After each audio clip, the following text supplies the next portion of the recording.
Part 1. The Sewing Room. I told my men of the perils they will face, from the words of Circe herself. They all opened their eyes to the awakening of death.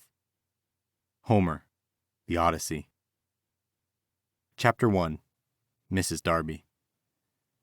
Every morning at daybreak, the fastidious Mrs. Darby hoisted herself up on a footstool and pulled the substantial curtains open in the sewing room on the northwest side of the house, followed, as always, by her little dog Tilly. Mrs. Darby's voice, surprisingly substantial for someone so frail, bellowed like a lion's roar echoing from a sparrow. "My lord, it's dusty in here." Somehow, she never seemed to notice that dust collected in this room faster than other parts of the house. Nor did she notice the conundrum that dust, which was made up primarily of human skin, collected here, despite the fact that she was the only human who ever visited. Or perhaps she forgot. She forgot a lot of things nowadays. Mrs. Darby pulled a disgusting blue feather duster and an aerosol can from a pastel Rubbermaid tray and began her usual rounds. Despite her thorough cleanliness and the bright light, her eyes missed details in the room. Her once clear blue irises were now cloudy with cataracts, the windows to her soul masked by some permanent fog that hovered at the front of her vision. Quietly, she pulled a grayish-white dust mask over her mouth and snapped the rubber band strap against her hair until it was secure and headed for the cedar chest. How old is this thing? She often wondered. The side of its cherry finish glowed momentarily beneath the rag in her hand. Quietly, she bypassed something else in the finish. 3 distinct sets of handprints, 2 adult and 1 child. The largest of the 3 handprints was the size of a tarantula or bird spider, and definitely male, the fingers elongated like willow branches down the side of the furniture.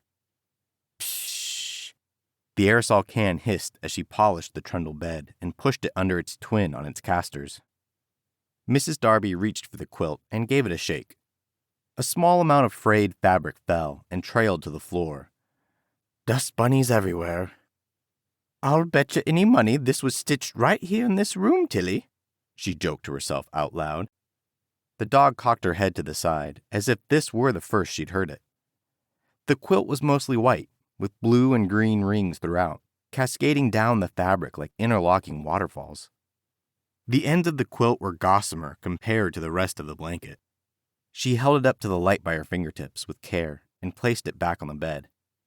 "This quilt was here before me, and it'll be here long after I'm gone, Tilly." She beamed at the dog through yellowed, brittle teeth, her smile like aged piano keys in the oval mirror across the room. Again, she did not seem to notice. She placed the quilt back on the bed and straightened its trundle with the tip of her foot. The room had every accoutrement one would associate with an antiquated sewing room.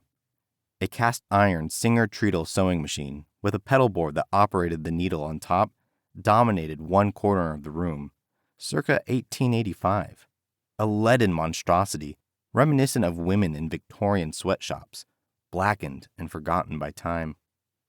A series of interlocking curlicues stuck out from the center wheel like spider webs, an attempt to make the machine look fancy. Still, it looked torturous. A warped oak spindle and loom sat nearby. The spinning machine's original whorl was still on the flyer, along with a series of ominous hooks on both sides to guide the yarn onto the bobbin evenly. As always, Mrs. Darby pictured the spindle coming to life, the fiber twisting as the flyer rotated, the spinner holding the yarn carefully. My own Sleeping Beauty story. Along with a few doodads and odds and ends, the loom sat upright on 4 bowed legs. A series of pincushions, 2 in the shape of tomatoes, sat on top, with several needles and stick pins sticking out. Carefully, she dusted it, placing a pile of chewed denim squares back where she had found them.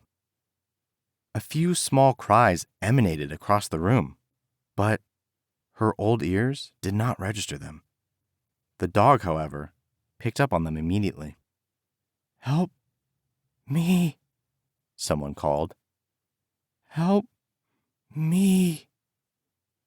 Despite the late winter chill, the room was stifling. Per her usual, she brushed it off. She looked to the sealed fireplace in the corner. Must be the sun, she quipped. Better have Vaughn get that air conditioning fixed before summer. She wiped a perfect oval bead of perspiration that had formed on her forehead, glistening in the sweltering heat. Ladies don't sweat, they perspire, her mother had always reminded her. Outside the window, a few wisps of leftover snow hovered on the tops of the boxwood bushes like cotton batting. Soon, it too would vanish into the ground without anyone noticing. The dark green branches curved upward like fingers hardened by rigor mortis toward the window. Next, Mrs. Darby examined the far wall. The boards were slightly off from the rest of the room, less aged somehow. They settled differently than the rest of the house, something she did notice. There's nothing I can do about it, she said with a sigh. But it would be nice to get a good contractor in here someday. She gave the room a final glance and closed the door slightly. Yellowish-white light peeked around the corner and radiated through her eyes. The temperature outside the sewing room was significantly cooler, she observed. Come on, Tilly, she called. Not wanting to be left alone in the room, the little pet trotted after her without hesitation. The dog's dark eyes sparkled like jet buttons, her four legs moving in unison. Tilly's nails clicked on the hardwood floor. Mrs. Darby closed the door completely. Once they were out of sight, the dust began to form again, this time more rapidly. On the cedar chest, a thick ashen layer the color of charcoal danced and settled.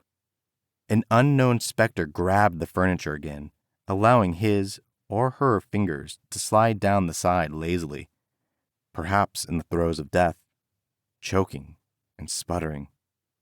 At least we got that done, Mrs. Darby said with satisfaction. Chapter 2. Pearl Moore. Pearl had worked for the Chambers family as long as she could remember. She and her twin brother had been born to freed slaves who had been emancipated in the 1830s. As soon as they become of age, they had been offered work up north. They jumped at the chance. Leonora often referred to Pearl as cantankerous or prickly Pearl, and Pearl could hear her talking about her in hushed, unflattering tones to the rest of the family, and even other employees. For a while, Pearl had confronted the other woman in an explosive manner. However, now she lacked the desire or interest in anything her boss had to say other than the immediate task at hand. The lady of the house, as she preferred to be called, had been talking non-stop about this party, which, in Pearl's opinion, was simply inane. Another staff member had bounced around excitedly over its upcoming. Pearl responded flatly with, "Just another day." "And Laurel's dress will need pressed, and my good gloves will need mending, the red and black ones, as it's supposed to be chilly, Pearl," Leonora prattled on in an unusually chipper voice.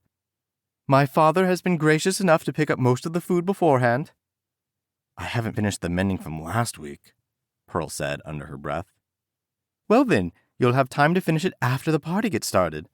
We'll need someone to watch Laurel anyway, since Sunday is a school night, and the help needs to be out of sight." And before Pearl could argue, the lady of the house flitted off to another part of the house.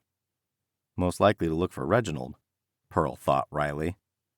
She picked up H.G. Wells' Time Machine and picked up where she had left off. One of Pearl's few guilty pleasures was reading.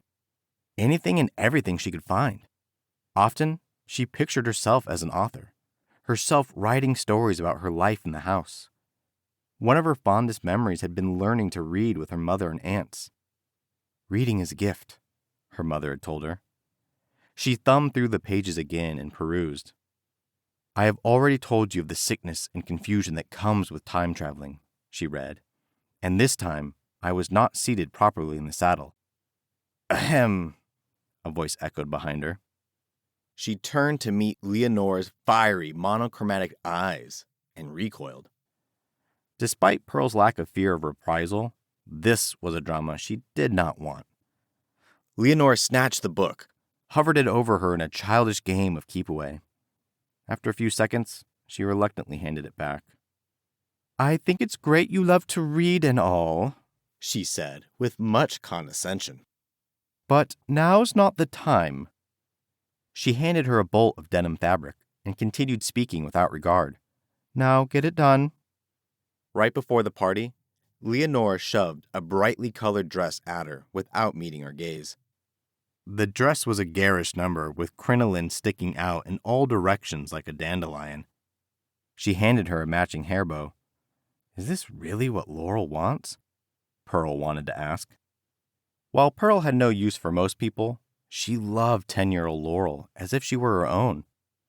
"I diapered her," she thought. "I fed her, and Lenora gets all the credit. Ain't that the way the world always works? Now go out there and make a splash. You never know when a future suitor might be watching."